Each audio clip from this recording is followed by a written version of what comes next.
students, welcome back to my channel. This is Commerce Academy and I am Shourab sir. बच्चों, इससे पहले मैंने already अपने दो वीडियो डाल चुका हूँ जिसमें बेसिक फंडामेंटल ऑफ अकाउंटिंग के बारे में आप लोगों को सिखाया गया है। तो जिसने भी वो वीडियो को देखे होंगे उससे सबने ये चीज को गौर किया होगा कि उसको मैंने बार बार फोकस किए हैं कि आपको अकाउंटेंसी करने के लिए मेनली 4 काम करना चाहिए, और वो है सबसे पहले आपको ट्रांजैक्शन को आइडेंटिफाई करना चाहिए। एक बार आपने ट्रांजैक्शन को आइडेंटिफाई कर दिए उसके बाद आप उसको रिकॉर्ड करना चाहिए, और रिकॉर्ड के बाद आपको उसको क्लासिफाई करना है, और लास्ट में आपको फाइनल रिपोर्ट यानी कि समराइजिंग के थ्रू आपको फाइनल रिपोर्ट को प्रिपेयर करना है। तो ये जो आपको रिकॉर्डिंग करना है ना, तो रिकॉर्डिंग आप कहाँ करोगे? किसी बुक्स में रिकॉर्डिंग करोगे, और उसको रिकॉर्ड करने के लिए आपको जानकारी होना चाहिए कि कौन से।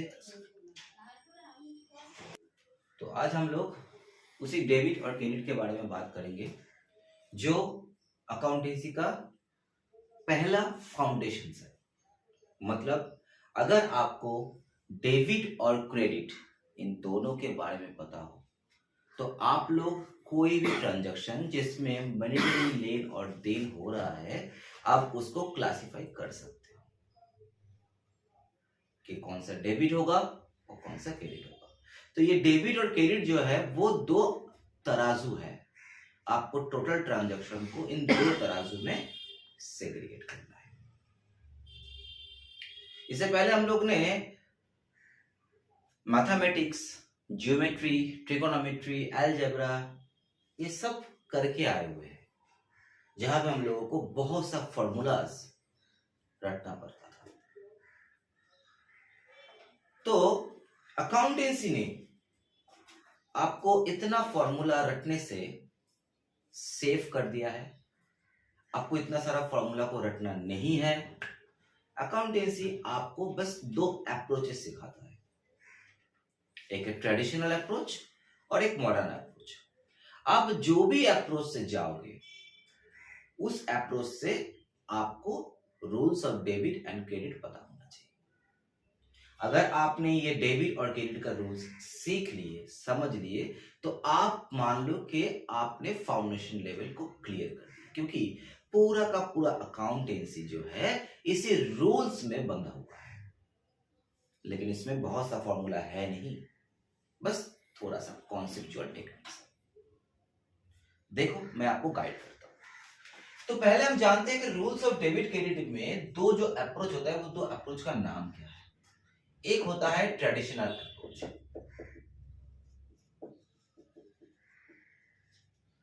और एक होता है मॉडर्न अप्रोच।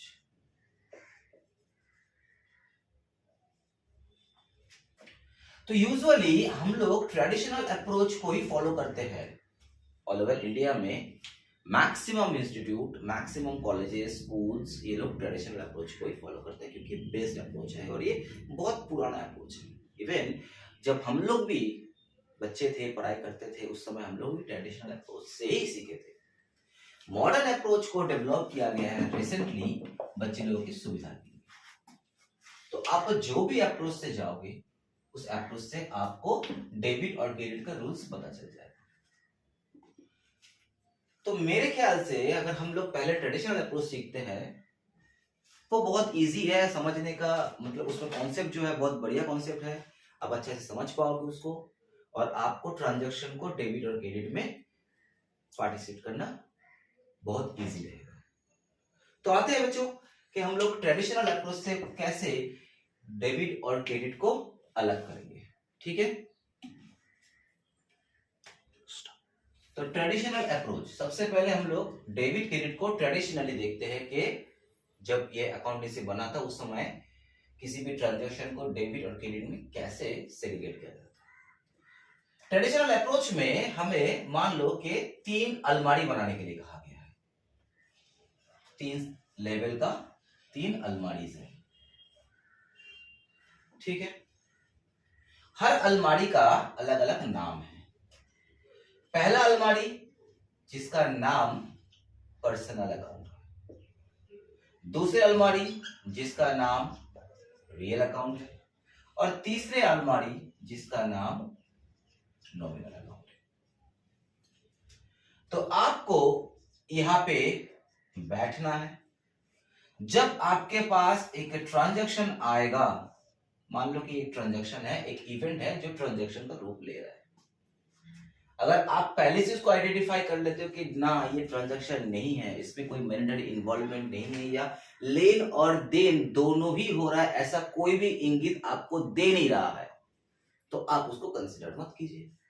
जहां आपको लगता है कि ये ट्रांजैक्शन हो रहा है, मतलब आपको कुछ लेना है, उसके बदले में आपको कुछ देना है, या आपको कुछ देना है या किसी दूसरे को कुछ देना है, उसके बदले में उसको कुछ लेना है आपसे, तो वो हो जाता है ट्रांजैक्शंस। तो आपको बैठ के सबसे पहले ट्रांजैक्शन है कि नहीं है ये देखना है। अगर वो है तो आपको क्या करना है, उस ट्रांजैक्शन को ठीक बीच में से ब्रेक करना है। मैंने क्या कहा था शुरू में कि डेबिट और क्रेडिट जो होता है एक तराजू होता है, ठीक है, वेटिंग मशीन, जिसका दो साइड होता है, एक डेबिट साइड एक क्रेडिट साइड, और ये दोनों साइड जो है वो इक्वल होना चाहिए। ये है आपका अकाउंटेंसी का सबसे पहला फाउंडेशन, द रूल्स। तो कोई भी ट्रांजैक्शन का जितना आपका डेबिट पोर्शन में आएगा उतना ही आपका क्रेडिट पोर्शन में आएगा चाहिए, ताकि वो तो इक्वल हो जाए, ठीक है। तो आपको क्या करना है, इस ट्रांजैक्शन को ठीक बीच में से ब्रेक करना है। उसका एक पार्ट आपको डेबिट में डालना है और एक पार्ट क्रेडिट में डालना है। और डेबिट क्रेडिट क्या है, ये जो तीन अलमारी मैंने बनाया ना, इन तीनों अलमारी को ठीक बीच में से ब्रेक कर दिया गया है। ऊपर वाला हिस्सा जिसको हम कहते हैं डेबिट, शॉर्ट में डी आर, और नीचे वाला हिस्से को हम कहते हैं क्रेडिट, शॉर्ट में सी आर। तो आपको कोई भी ट्रांजैक्शन का इक्वल पार्ट को, ठीक है, कोई भी ट्रांजैक्शन को आपको इक्वली पार्ट करना है। एक पार्ट को आपको अलमारी का किसी भी ऊपर वाला ब्लॉक्स में रखना है और क्रेडिट वाले को किसी भी नीचे वाला ब्लॉक्स में रखना है। तो सर कैसे रखें, अपने मन से रखते नहीं, उसके लिए एक रूल्स है, और जिस रूल्स को हम कहते हैं 3 गोल्डन रूल्स, जो ट्रेडिशनल अप्रोच में आपको सिखाया जाता है। तो ट्रेडिशनल अप्रोच में डेबिट और क्रेडिट को अलग करने के लिए हमारे पास 3 रूल्स है, जिसको हम कहते हैं 3 गोल्डन रूल्स। और उस गोल्डन रूल्स के अकॉर्डिंगली हमारे पास 3 अकाउंट होता है, जिसे हम अभी के लिए 3 अलमारी समझते हैं। उन 3 अकाउंट का नाम क्या है, पहला अकाउंट का नाम है बेटा पर्सनल अकाउंट, दूसरा अकाउंट का नाम है रियल अकाउंट, और तीसरा अकाउंट का नाम है नॉमिनल अकाउंट। और कोई भी ट्रांजैक्शन को आपको बीच में से उसको सेग्रीगेट करना है। उसका एक पोर्शन आपको कोई भी एक अकाउंट का डेबिट में रखना है, यानी कि ऊपर वाला कवर्ड में रखना है, और दूसरे पहलू को आपको किसी भी अकाउंट का क्रेडिट में रखना है। तो इसके लिए हमें एक रूल्स पता होना चाहिए। सबसे पहले आते हैं हम लोग पर्सनल अकाउंट में। क्या होता है पर्सनल अकाउंट, जब हम लोग किसी पर्सन या किसी व्यक्ति के नाम से कोई भी अकाउंट को बनाते हैं, तो उसके लिए जो भी हिसाब होता है वो हम पर्सनल अकाउंट में ही कंसीडर करते हैं। तो किसी भी व्यक्ति या किसी के नाम से अगर कोई अकाउंट बनता है तो उसको हम पर्सनल अकाउंट कंसीडर करते हैं। तो सबसे पहले बात ये आता है कि ये पर्सनल अकाउंट बनता कब है, क्यों हम किसी पर्सन के नाम से अकाउंट बनाएंगे। Let's give you some example. जैसे मान लो कि आपको आप कहीं पे पढ़ने आते हो, या मेरे क्लास में आप पढ़ने आते हो, तो मेरा कोचिंग के नीचे एक छोटा सा दुकान है, ठीक है, खाने पीने का दुकान है, स्टेशनरी गुड्स वगैरह लगता है। तो जब भी आप क्लास में आते हो पढ़ने के लिए, और छुट्टी के टाइम में जब आप घर जाते हो, तब आप उस दुकान से एक तो बिस्किट का पैकेट खरीद के खाते खाते जाते हो। ये आपका रोज का ड्यूटी है। तो जब भी आप आते हो एक बिस्किट का पैकेट जरूर लेते हो। तो आपने 1 दिन 2 दिन 3 दिन 4 दिन करते करते करते करते 15-20 दिन रेगुलरली सेम एक्टिविटीज किया। अब उस दुकानदार को आपका जो फेस वो याद आ गया।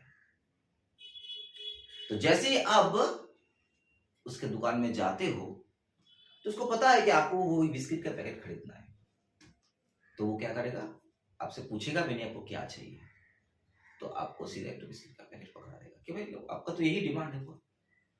ऐसे करते करते 1-1.5 महीना और चला, आप बिस्किट का पैकेट लेते हो, 10 रुपया आप उसको पेमेंट कर देते हो। एक डेढ़ महीने चलने के बाद आपने एक दिन बिस्किट का पैकेट लिए और कहा कि उनके लिए काम कीजिए ना, अब खाते में लिख के रखिए, ये रोज रोज का 10 रुपये का जो चेंज है वो पॉसिबल नहीं है, महीने का महीना हिसाब कर लीजिए, आपका जितना होता है हम उनको पे करते हैं।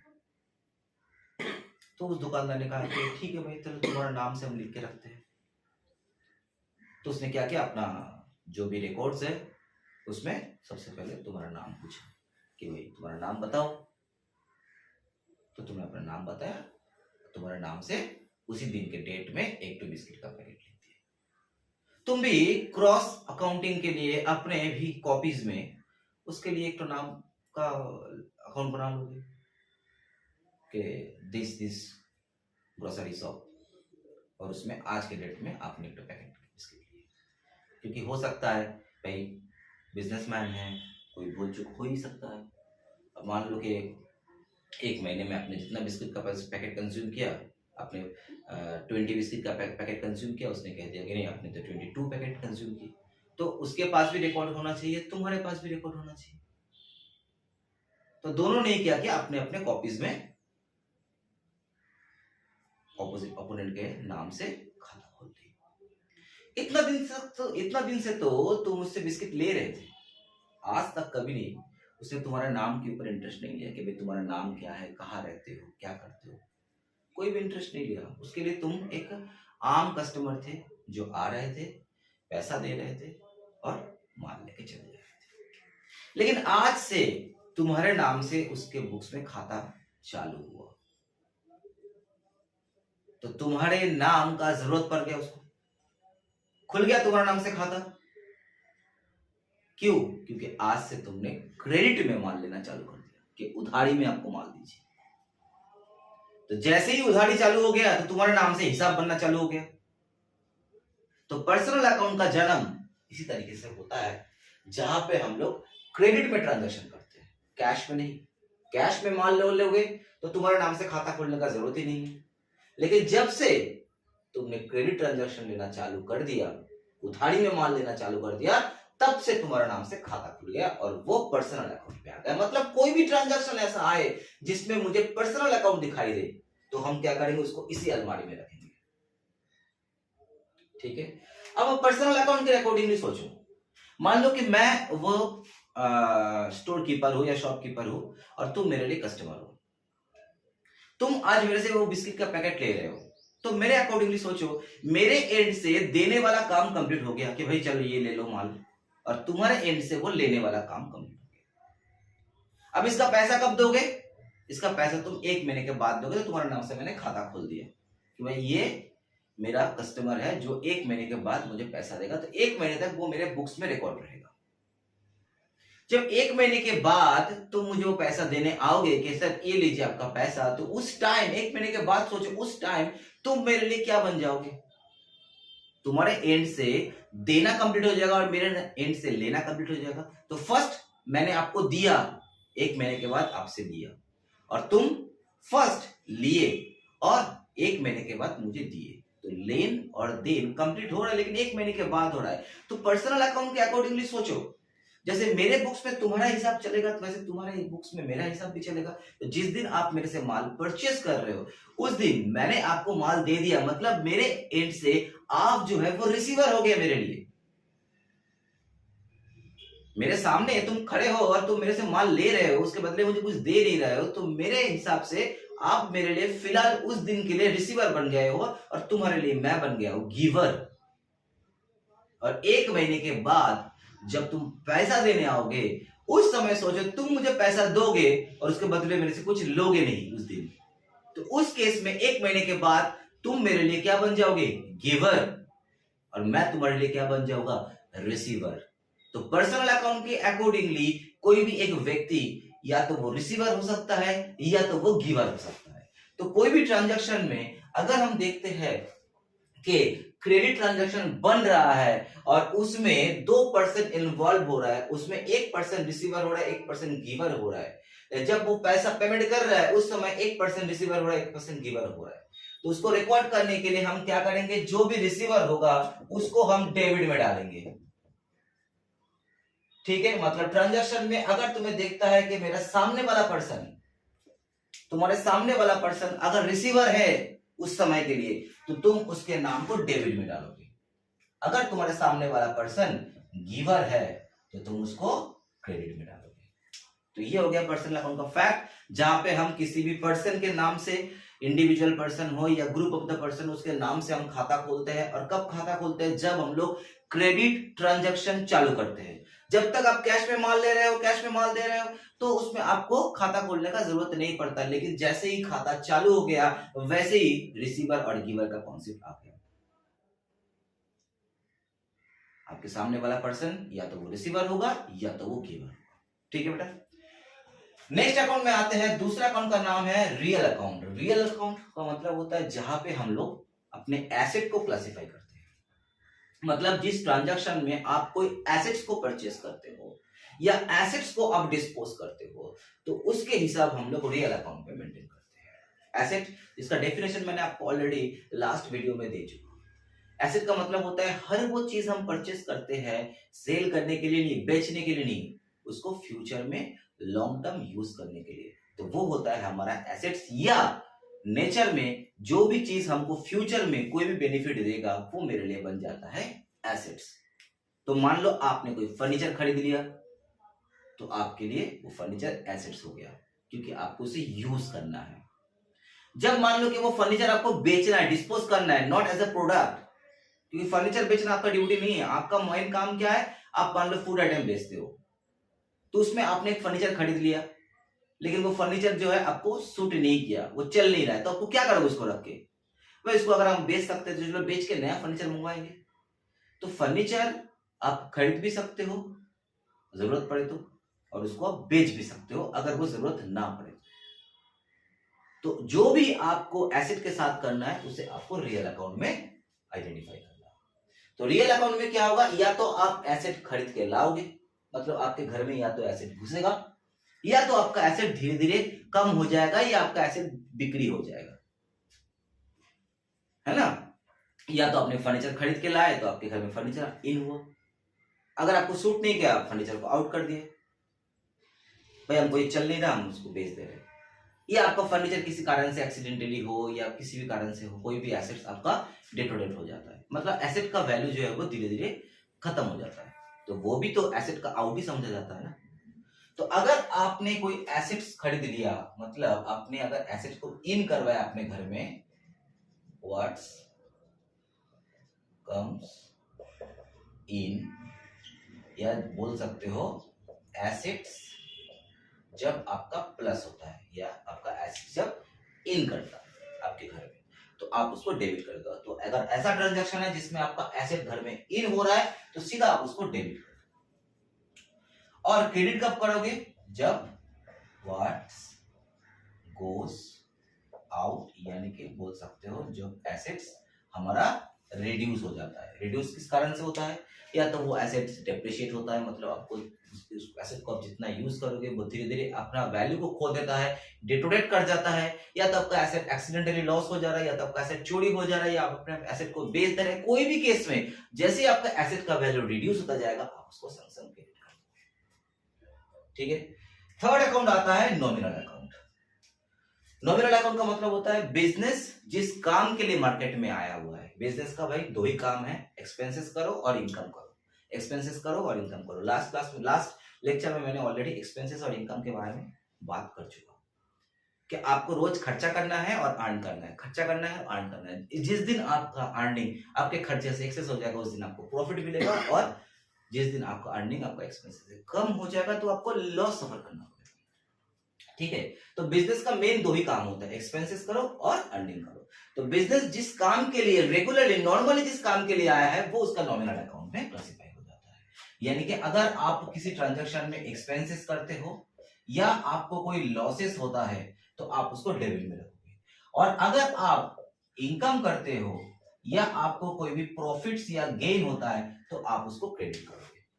ठीक है। तो कोई भी ट्रांजैक्शन में अगर आपको देखता है कि आपने खर्चा कर दिया तो आप उसको डेबिट करोगे।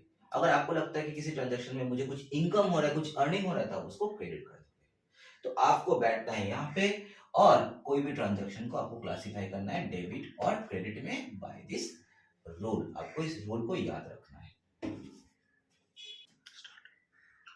तो देखो बेटा, एक ट्रांजैक्शन मैंने यहाँ पे लिए हैं, तो आपको मैं यहाँ पे दिखाऊंगा कि जो अभी अभी आपको बंदे बताया कि ट्रेडिशनल अप्रोच से डेबिट और क्रेडिट को कैसे हम लोग सेग्रीगेट करेंगे। तो उसके लिए हमें एक ट्रांजैक्शन लेना पड़ेगा, हमारे हाथ में एक ट्रांजैक्शन होना चाहिए, और मैं आपको आज दिखाऊंगा कि कुछ ट्रांजैक्शन लेके कि हम कैसे डेबिट और क्रेडिट को अलग कर सकेंगे। ठीक है, सबसे पहला मैंने ट्रांजैक्शन लिया है कि Ram started business with cash ₹10,000।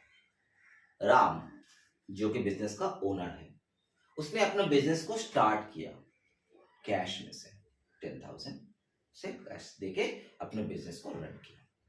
तो सबसे पहले अपने आप से पूछो, क्या ये ट्रांजैक्शन है या नहीं है? और ट्रांजैक्शन के लिए हमारे दिमाग में क्या होना चाहिए? जहां पे कुछ लेना होता है और उसके बदले में कुछ देना होता है। आप सिर्फ और सिर्फ बिजनेस का ही अकाउंट्स को बनाओगे, आप सिर्फ और सिर्फ बिजनेस के लिए ही रिस्पॉन्सिबल हो, ओनर से आपको कोई मतलब नहीं। क्या मैंने लास्ट क्लास में समझाया था आपको कि according to the entity concept the business and business person both are separate. तो बिजनेस एक अलग एंटिटी है और हम उसी एंटिटी के अकाउंट्स बनाएंगे। हमारे लिए बिजनेस पर्सन का कोई महत्व नहीं है। हमारे सामने शाहरुख खान खड़ा हुआ है कि विराट कोहली खड़ा हुआ है, हमें कोई मतलब नहीं है बिजनेस पर्सन से। तो बिजनेस के लिए बिजनेस पर्सन एक बाहर का आदमी है, तो वो बिजनेस को चलने के लिए क्या देता है? कैपिटल देता है। तो आपको बिजनेस में बैठ के ये सोचना है कि आपके पास बिजनेस में कुछ फंड आ रहा है। कौन दे रहा है वो फंड? ओनर दे रहा है। तो फिलहाल आपने ओनर से पैसा तो ले लिया, तो आपके एंड से लेना कंप्लीट हो गया, तो क्या आपको कुछ देना भी पड़ेगा? बिल्कुल देना पड़ेगा। क्यों देगा वो मुझे पैसा? क्योंकि हम प्रॉफिट कमाएंगे और वो प्रॉफिट इसको बैक करेंगे। तो मतलब ये ट्रांजैक्शन हो गया। तो आपको बस पहचानना है कि उसमें लेन और देन हो रहा है कि नहीं हो रहा है। अगर आपको लगता है कि नहीं ये फालतू का लेन देन है, मतलब कुछ ले रहे हैं इसको बदले में कुछ देना नहीं है अपने को, तो वो ट्रांजैक्शन नहीं है। तो आप इससे पैसा ले रहे हो और बदले में इसको प्रॉफिट दोगे, तो ये एक वैलिड ट्रांजैक्शन है। बस आपको अब चूज करना है कि इसमें डेबिट कौन सा है, क्रेडिट कौन सा है। कैसे चूज करेंगे?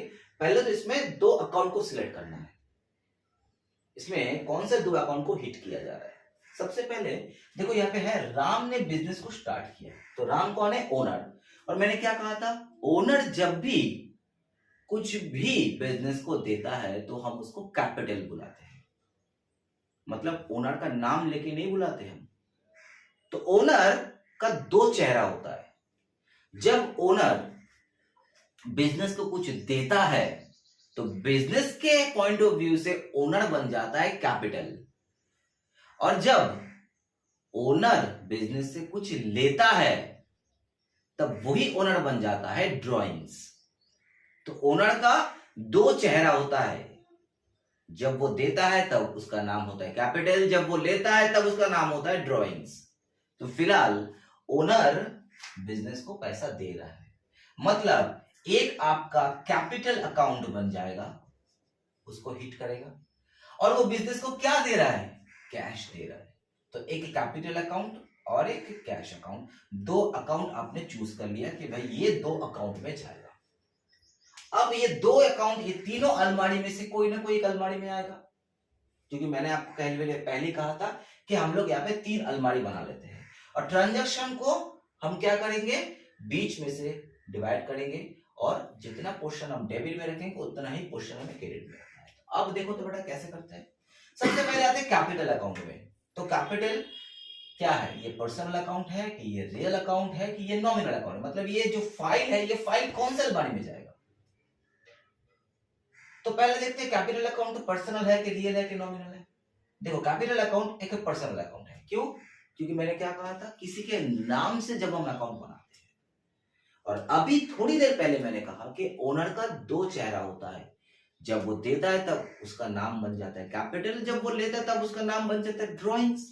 फिलहाल वो देने वाला रोल को प्ले कर रहा है, मतलब उसके नाम से जो अकाउंट बनाएंगे वो कैपिटल अकाउंट बनाएंगे। तो कैपिटल अकाउंट जो है ये पर्सनल अकाउंट है, ये ओनर के नाम से अकाउंट बन रहा है, तो मतलब ये बन गया आपका पर्सनल अकाउंट। दूसरे आते हैं कैश में। क्या ये कैश पर्सनल है?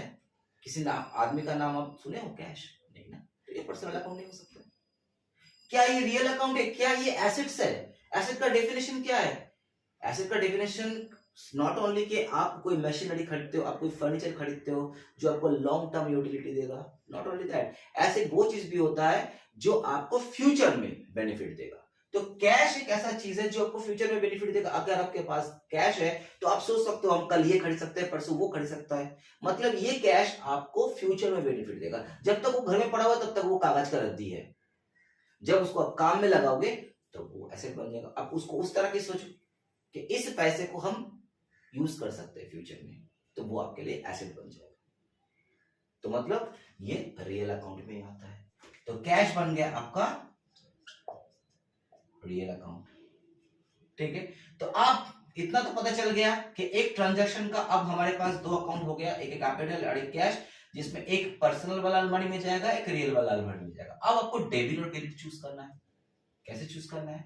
तो पर्सनल अकाउंट का नेचर क्या है? पर्सनल अकाउंट का नेचर है रिसीवर होगा तो डेबिट और गिवर होगा तो क्रेडिट। तो सोचो फिलहाल राम मेरे सामने खड़ा है जो बिजनेस का ओनर है, वो बिजनेस को कुछ दे रहा है कि बिजनेस से कुछ ले रहा है? फिलहाल मैं बैठा हूं और बिजनेस में पैसा आ रहा है, मतलब मेरे अकॉर्डिंगली राम इस टाइम पे गिवर है। राम से मुझे दे रहा है, उसके बदले में अभी वो कुछ ले नहीं रहा है। तो फिलहाल राम मेरे लिए गिवर है, यानी कि वो पर्सनल अकाउंट के गिवर वाला सेक्शन में आ जाएगा। और अगर वो गिवर वाला सेक्शन में आता है तो उसको हम क्या करेंगे बेटा? उसको हम लोग क्रेडिट करेंगे। ठीक है, अब आते हैं कैश में। तो कैश जो है वो रियल अकाउंट में आता है। रियल अकाउंट का नेचर क्या है? अगर वो इन होता है तो डेबिट, अगर वो आउट होता है तो वो क्रेडिट। तो सोचो कैश इस समय मेरे पास आ रहा है कि जा रहा है? मेरे पास कैश इन हो रहा है क्योंकि राम तो पैसा दे रहा है। तो बिजनेस के अकॉर्डिंगली सोचो, राम के अकॉर्डिंगली नहीं। तो बिजनेस के अकॉर्डिंग राम आया, राम ने पैसा दिया, यानी कि कैश तुम्हारे पास घुसा और उसके बदले में राम के नाम से अकाउंट खड़ा कर दिया हमने। और राम इस समय कैपिटल है और कैपिटल में वो हमें पैसा दे रहा है, यानी कि वो गिवर है। ठीक है, इसलिए उसको मैंने उसके नाम का अकाउंट को मैंने क्रेडिट कर दिया। और कैश जो मेरे पास इन हो रहा है वो एसेट्स इन में आ रहा है, तो यानी कि वो एसेट्स को प्लस कर रहा है, इसका मतलब है वो डेबिट हो जाएगा। ठीक है, और उसके बाद हम क्या करेंगे? अमाउंट को लिखेंगे। याद रखना, जब हम अमाउंट को लिखते हैं ना तो हमेशा जो डेबिट वाला होता है ना उसको हम आगे रखते हैं और क्रेडिट वाले को पीछे रखते हैं।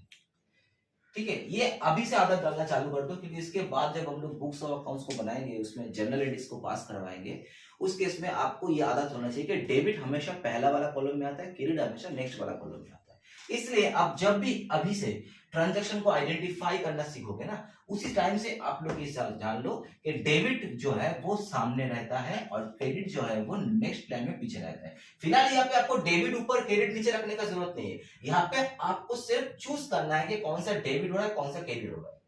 तो हो सकता है उसके लिए क्रेडिट पहले आ जाए, उसके लिए हो सकता है डेबिट पहले आ जाए, क्रेडिट बाद में आए, वो कोई जरूरी नहीं है। यहाँ पे आपको बस आइडेंटिफाई करना है। जब जनरल बनाओगे तब हमेशा डेबिट वाला लाइन ऊपर रहेगा और क्रेडिट वाला लाइन नीचे रहेगा, और वहां पे आपको डेबिट पहले वाला कॉलम में अमाउंट पोस्ट करना है और क्रेडिट का अमाउंट नेक्स्ट वाला कॉलम में पोस्ट करना है। तो वो जनरल के टाइम में लिए। ठीक है, तो अभी आप लोग सिर्फ डेबिट और क्रेडिट को चूज करो। Next transaction, purchase goods by cash ₹2000। पहले देखो ये ट्रांजैक्शन है या नहीं है? बिल्कुल है सर ट्रांजैक्शन। हम जा रहे हैं और गुड्स को परचेस कर रहे हैं। क्यों परचेस करेंगे गुड्स को? भाई बेचना है ना, इसीलिए तो गुड्स परचेस करना पड़ेगा।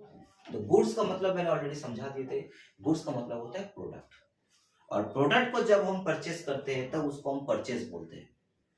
अदर देन प्रोडक्ट कुछ भी परचेस करते हैं तो हम उसको अपने रेस्पेक्टिव हेड्स का नाम देते हैं। जैसे अगर हमने फर्नीचर परचेस कर लिया तो फर्नीचर का नाम देंगे, स्टेशनरी परचेस कर लिया तो स्टेशनरी का नाम देंगे, लेकिन जब गुड्स को परचेस करेंगे तब हम उसको परचेस का नाम देंगे। तो देखो, तो यहाँ पे क्या हो रहा है बेटा? यहाँ पे हम लोग गुड्स को परचेस कर रहे हैं, तो मतलब आपका एक अकाउंट डेफिनेटली बन जाएगा परचेस अकाउंट। ठीक है, अब दूसरा देखो, ये गुड्स को जब परचेस करेंगे उसके लिए हमें कुछ तो देना पड़ेगा, या तो हम कैश देंगे या तो हम उधारी में माल लेंगे, बाद में पैसा देंगे। तो फिलहाल हम क्या कर रहे हैं? कैश दे दे रहे हैं कि भाई जा रहा है, पैसा दे रहे हैं और माल लेके चले आ रहे हैं। तो जब कैश में ही ट्रांजैक्शन कर रहे हैं तो क्रेडिट तो हो नहीं रहा है। क्रेडिट ट्रांजैक्शन नहीं होगा तो हम पर्सनल अकाउंट का जरूरत भी नहीं है, कैश में लेन देन हो जा रहा है। तो यहाँ पे दो अकाउंट को हिट कर दिया, वो एक है परचेज अकाउंट और दूसरा है कैश अकाउंट। ठीक है बेटा, अब आते हैं सिलेक्ट करने के लिए ये कौन सा अलमारी में हो जाएगा। क्या परचेस पर्सनल अकाउंट बन सकता है कभी भी? बिल्कुल नहीं, क्योंकि किसी व्यक्ति का नाम परचेस तो हो नहीं सकता। क्या ये रियल अकाउंट है? नहीं, ये तो एसेट भी नहीं है, क्योंकि इसका कोई भी नेचर एसेट के साथ मैच नहीं करता है। आप माल को परचेस कर रहे हो, क्यों? क्योंकि उसको आप बेचोगे, फिर खत्म हो जाएगा, फिर आप परचेस करोगे, फिर आप बेचोगे, फिर खत्म हो जाएगा, फिर आप परचेस करोगे, फिर बेचोगे। मतलब इसको लॉन्ग टर्म ड्यूरेशन के लिए आप परचेस नहीं करोगे। भाई एक बार कर लिया 10 साल तक हम उसको चलाएंगे? बिल्कुल नहीं। तो क्या ये नॉमिनल अकाउंट है? हाँ बिल्कुल नॉमिनल अकाउंट है, क्योंकि ये बिजनेस का रेगुलर एक्टिविटीज में आता है। तो ये हो गया आपका नॉमिनल अकाउंट। ठीक है, दूसरा कैश, अभी अभी पिछले ट्रांजैक्शन में किए थे कैश, क्योंकि ये रियल अकाउंट होता है, क्योंकि आप इसको फ्यूचर में यूटिलाइज कर सकते हो। अब आपको डेबिट क्रेडिट चूज करना है। तो परचेस अगर नॉमिनल अकाउंट में जाता है, नॉमिनल अकाउंट का नेचर क्या है? नॉमिनल अकाउंट में अगर आप एक्सपेंसेस करते हो, खर्चा करते हो, तो आपके लिए वो डेबिट, अगर आप उसको अर्न करते हो तो आपके लिए वो क्रेडिट होता है। तो फिलहाल आप क्या कर रहे हो? खर्चा कर रहे हो कि अर्निंग कर रहे हो? जी सर, हम पहले खर्चा कर रहे हैं, तो हम उसको एक्सपेंसेस बोलेंगे, और एक्सपेंसेस बोलेंगे तो उसको हम डेबिट साइड में लिखेंगे। ठीक है, उसके बाद कैश। तो कैश जो है वो रियल अकाउंट में है, और रियल अकाउंट में हमने क्या देखे, अगर वो प्लस होता है यानी कि एसेट आपके घर में आता है तो वो डेबिट, और अगर एसेट आपके घर से जाता है तो वो क्रेडिट। फिलहाल आप माल खरीदने जाओगे तो आपका कैश क्या होगा? इन होगा कि आउट होगा? नहीं सर, पैसा तो जाएगा ना, पैसा देके खरीदेंगे, तो आपका पैसा आउट हो रहा है, यानी कि आपका एसेट्स आउट हो जा रहा है, तो आपके लिए क्या हो जाएगा? क्रेडिट।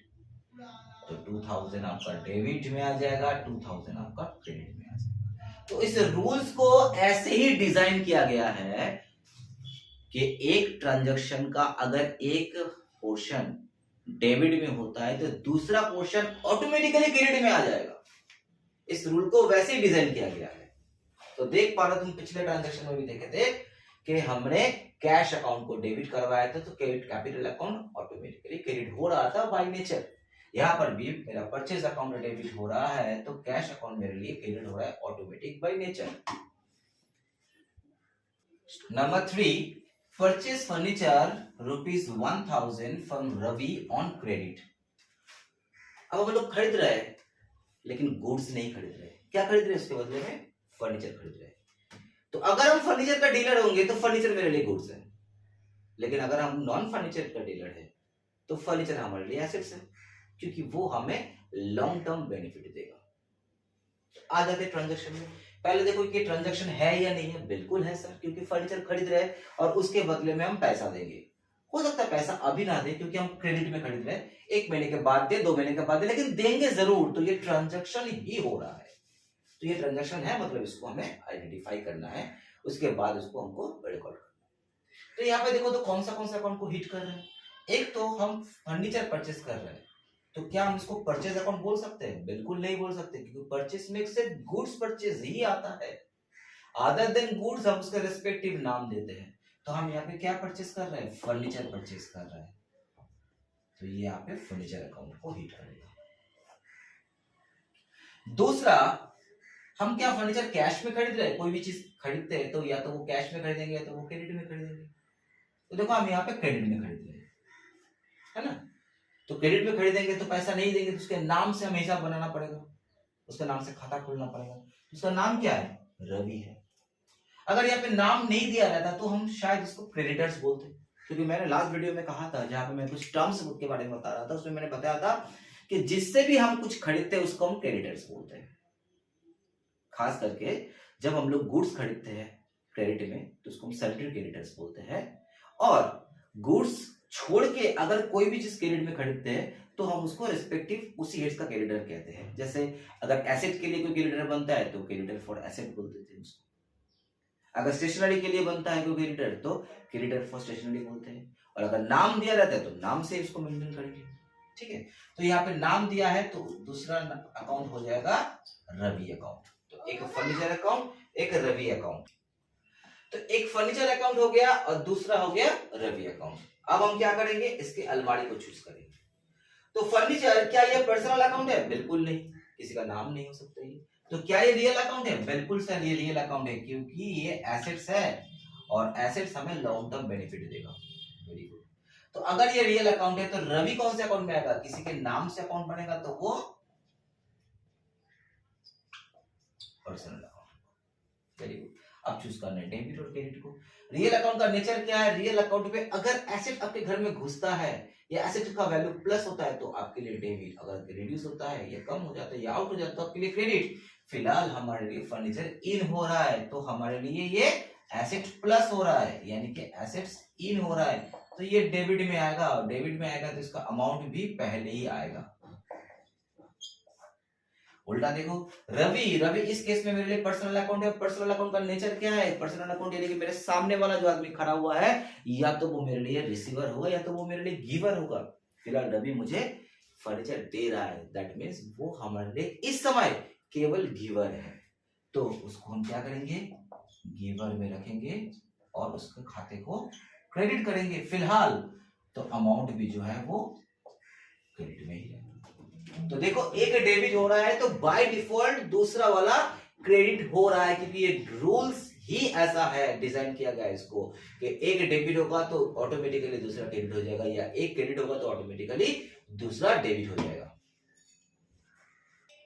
नेक्स्ट ट्रांजैक्शन जो है, sold goods by cash ₹4000। Sold goods का मतलब क्या? आपने गुड्स को बेचे, आपने बिक्री किए गुड्स की। तो मैंने क्या कहा था कि गुड्स यानी कि हमारा प्रोडक्ट, जब उसको हम खरीद के लाते हैं तो वो हम उसको परचेज अकाउंट में डालते हैं, और जब उसको बेचते हैं तब तो उसको सेल्स अकाउंट में डालते हैं।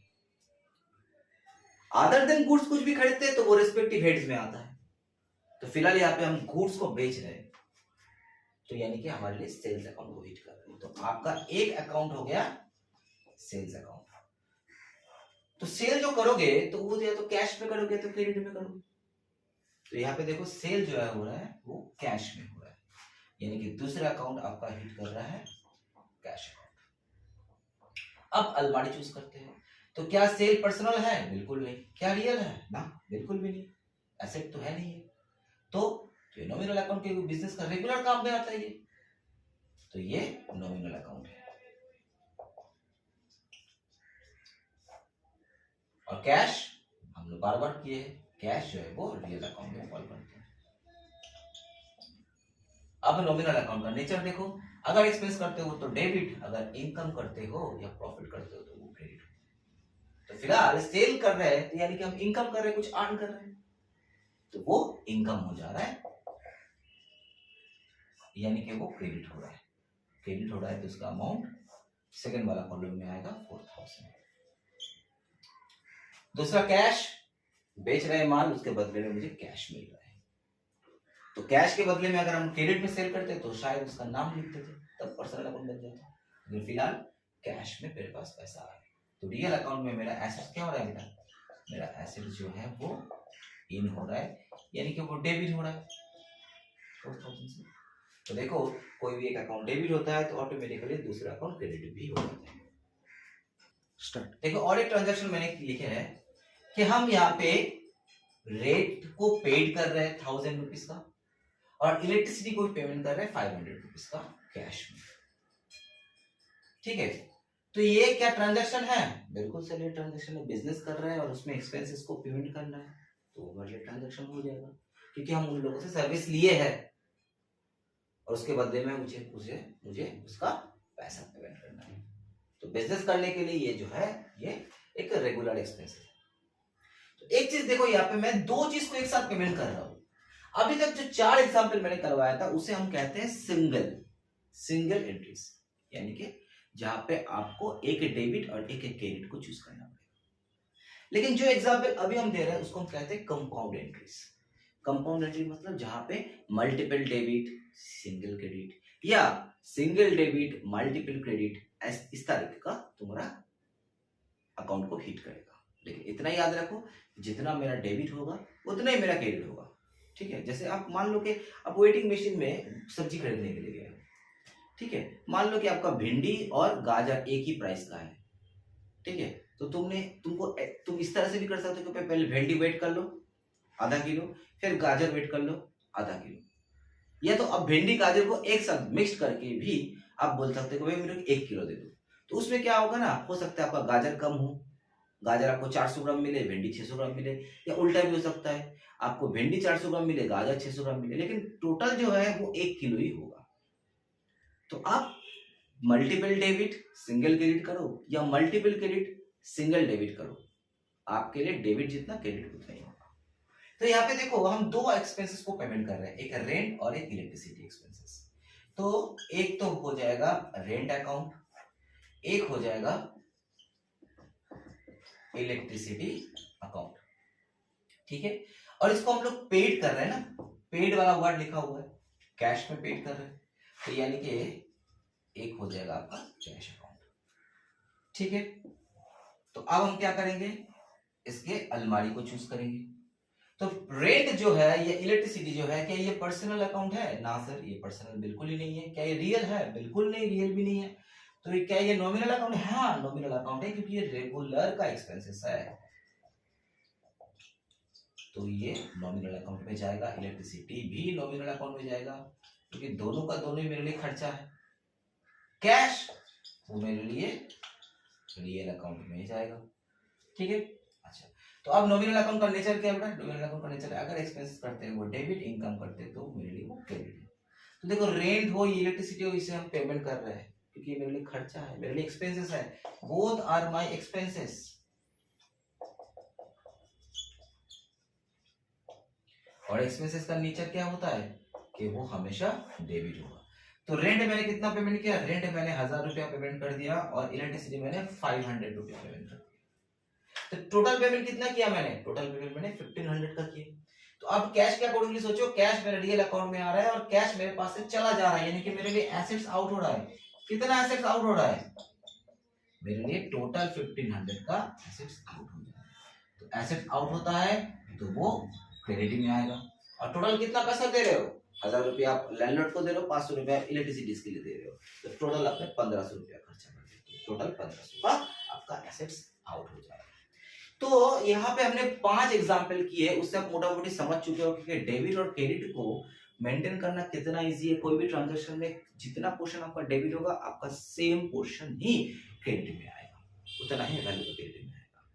इससे आगे और भी ट्रांजैक्शन होता है, हजारों ट्रांजैक्शन होता है। मैं अपने क्लासेस में बहुत सारा एग्जाम्पल करवाता हूँ, ठीक है। अगर आपको फर्दर और भी एग्जाम्पल का, इस तरह से एग्जाम्पल का जरूरत है, तो आप मेरे से कांटेक्ट कर सकते हो। मेरा मोबाइल नंबर स्क्रीन में दिया हुआ रहता है, आप मोबाइल में कांटेक्ट कर सकते हो, हमारे कोचिंग में विजिट कर सकते हो, ठीक है। आप मेरे को पर्सनली मैसेज भी कर सकते हो अगर आपको और भी ट्रांजैक्शन इस तरह से चाहिए। और या तो आप मेरे फर्दर वीडियोस के लिए वेट करो, हो सकता है उसमें मैं कुछ और ट्रांजैक्शन इस तरह का अपलोड करूँगा, ठीक है।